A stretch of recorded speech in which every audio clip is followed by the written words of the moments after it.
ಹಾಂ, ಜೈನ ಸಮುದಾಯದ doctor K Sudhakar ಅವರು ಮಾಜಿ ಸಚಿವರಾಗಿದ್ದು ಸತ್ತೋಗ್ಬಿಟ್ರು. ಸುಧಾಕರ್ ಅವರಿಗೆ ಮೊಣಕಾಲು ಶಸ್ತ್ರಚಿಕಿತ್ಸೆ ಆಗಿತ್ತು. ಆಮೇಲೆ ಒಂದು ಮೊಣಕಾಲು ಶಸ್ತ್ರಚಿಕಿತ್ಸೆ ಆಗಿತ್ತು, ಸರ್ಜರಿ ಆಗಿತ್ತು. ನಂತರ ಶ್ವಾಸಕೋಶ ಸಮಸ್ಯೆಯಿಂದ ಶ್ವಾಸಕೋಶ ಸೋಂಕಿನ ಸತ್ತೋಗ್ಬಿಟ್ರು ಬೆಂಗಳೂರು ಆಸ್ಪತ್ರೆ, ಮಣಿಪಾಲ್ ಆಸ್ಪತ್ರೆ, ಬಿಮ್ಸ್ ಆಸ್ಪತ್ರೆಯಲ್ಲಿ.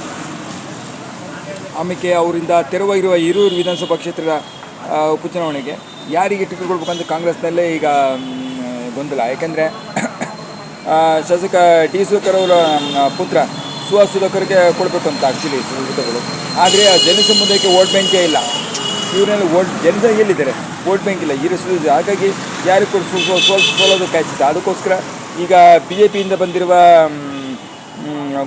ರಾಜ್ಯ ಗೋಲ ಸಮುದಾಯ ಮಾಜಿ ಅಧ್ಯಕ್ಷ D T Srinivas I S ಅಧಿಕಾರಿ, ಮಾಜಿ ಕೆ ಎಸ್ ಅಧಿಕಾರಿ ಅವರು, ಕೆ ಎಸ್ ಅಧಿಕಾರಿ ಪತ್ನಿ ಪೂರ್ಣಿಮಾ ಶ್ರೀನಿವಾಸ್ ಈಗಾಗಲೇ ಒಂದು ಸಲ ಶಾಸಕರಾಗಿದ್ದರು ಈ ಬಿ ಜೆ ಪಿಯಿಂದ ಹಿರಿಯೂರಿನಲ್ಲಿ. ಅವಸರ ಸೋತಿದ್ರು ಡಿ ಸುಧಾಕರ್ಗೆ.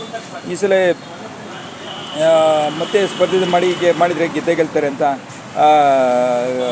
ಅಭಿಮಾನಿಗಳಲ್ಲಿ ಮತ್ತು ಕಾರ್ಯಕರ್ತರಲ್ಲಿ ಆಸೆ ಇದೆ. ಸೊ ಪೂರ್ಣಿಮಾ ಶ್ರೀನಿವಾಸ್ ನಂಗೆ ಗೊತ್ತು, ನಾವು ಮನೆಗಳು ಇನ್ನೆಲ್ಲ ಗೊತ್ತು, ವ್ಯಕ್ತಿಗೋಗಿ ಚೆನ್ನಾಗಿ ಗೊತ್ತು, ಅವರ ಪ್ರತಿಭೆ ಗೊತ್ತು, ಚೆನ್ನಾಗಿ ಗೊತ್ತು.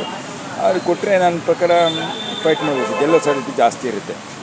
ಇಲ್ಲಾಂದರೆ ಅದು ಜೆ ಡಿ ಎಸ್ ವರ್ಗಾವಣೆ. ಯಾಕೆಂದರೆ ಒಕ್ಕಲಿಗ ಸಂಬಂಧ ಯಾವುದೋ ಮತಗಳು ಕ್ಲಬ್ ಆಗಿ J D S N D A ಅಭ್ಯರ್ಥಿ ಗೆಲ್ಬೋದು. ಯಾಕೆಂದರೆ ರಾಜ್ಯ ಗೋಲ ಸಮುದಾಯ ಅಧ್ಯಕ್ಷ ಯಾರು, ರಾಜ್ಯ ಗೋಲ ಸಮುದಾಯ ಅಧ್ಯಕ್ಷ ಮತ್ತು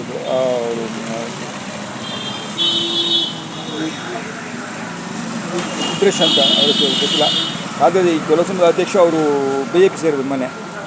ಅವ್ರು ಬಿ ಜೆ ಪಿ ರಾಜ್ಯದ ಗೋಲ ಸಮುದಾಯ ಅಧ್ಯಕ್ಷ ಯಾವಾಗ ಬಿ ಜೆ ಪಿ ಸೇರಿದ್ರು, ಅವರು ಹಿರಿಯೂರು ಮೂಲದವರು.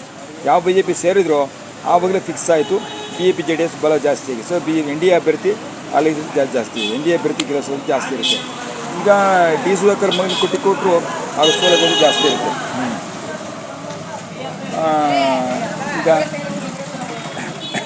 ಹೀಗಾಗಿ ಕಾಂಗ್ರೆಸ್ ಟಿಕೆಟ್ ಫೈಟು ಪೂರ್ಣಿಮಾ ಶ್ರೀನಿವಾಸ್ ಕೊಟ್ಟರೆ ಗೆಲ್ಲಿಸುತ್ತೆ. ಅದೇ ಪುತ್ರನಿಗೆ ಕೊಟ್ಟರೆ ಸೋಲು ಸಾಧ್ಯ.